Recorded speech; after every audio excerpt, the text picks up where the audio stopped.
Be ready start.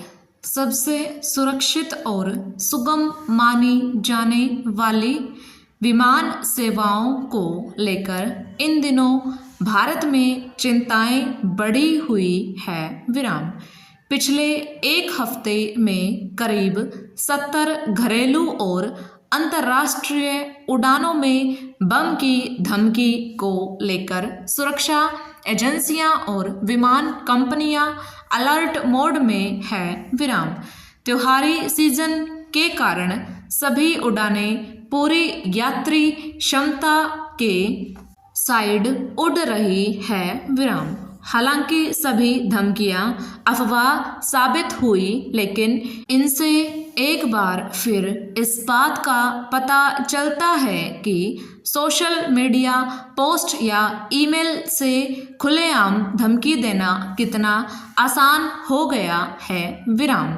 किसी अनहोनी के बगैर ही यात्रियों, हवाई अड्डों, विमान कंपनियों और सुरक्षा एजेंसियों को परेशानी से गुजरना पड़ता है विराम।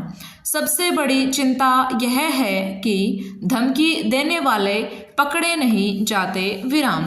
देश में 1999 में आखिरी विमान अपहरण कांड के बाद हवाई यात्रा की सुरक्षा के लिए जिस तरह के कड़े कदम उठाए जाए थे, फर्जी धमकियों से निपटने के लिए उसी तरह का कारगर तंत्र विकसित करना जरूरी हो गया है विराम। पहला, नागरिक उड्डयन मंत्रालय धमकी की घटनाओं पर लगाम के लिए नागरिक उड्डयन सुरक्षा ब्यूरो की सिफारिशों पर विचार कर रहा है विराम।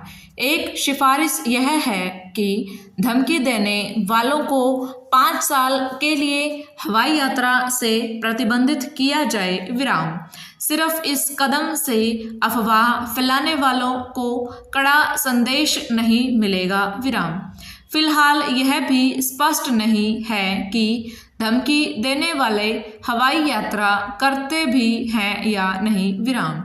विमान अधिनियम 1934 के तहत फिलहाल उन्हीं लोगों पर हवाई यात्रा का प्रतिबंध लगाया जाता है जो विमान में सफर के दौरान या चढ़ते उतरते समय उपद्रव मचाते हैं विराम। यह प्रतिबंध कितने दिन का होगा, एयरलाइन तय करती है विराम। मौजूदा परिप्रेक्ष्य में विमान सेवाओं की सुरक्षा के लिए ज़्यादा ठोस और कारगर रणनीति की दरकार है विराम।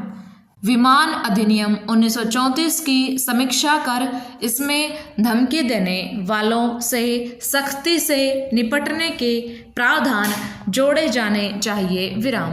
हैरानी की बात है कि नागरिक उड्डयन सुरक्षा ब्यूरो ने इसी साल जुलाई में ऐसे प्रावधान जोड़ने की सिफारिश की थी, पर उसी समय तत्काल कदम उठाने की जरूरत नहीं समझी गई विराम। पहला, ब्यूरो यह भी कह चुका है कि फर्जी कॉल, सोशल मीडिया पोस्ट या ईमेल के जरिए धमकी देने वालों को सबक सिखाने के लिए भारतीय दंड संहिता के प्रावधान ज़्यादा प्रभावी नहीं है विराम। विमान सेवाओं में प्रोटोकॉल के पालन पर जितना ध्यान दिया जाता है, उतनी ही सतर्कता धमकी देने वालों से निपटने के लिए जरूरी है विराम। सजा इतनी कड़ी होनी चाहिए कि समाज कंटक सपने में भी धमकी देने के बारे में न सोचें विराम। ओवर।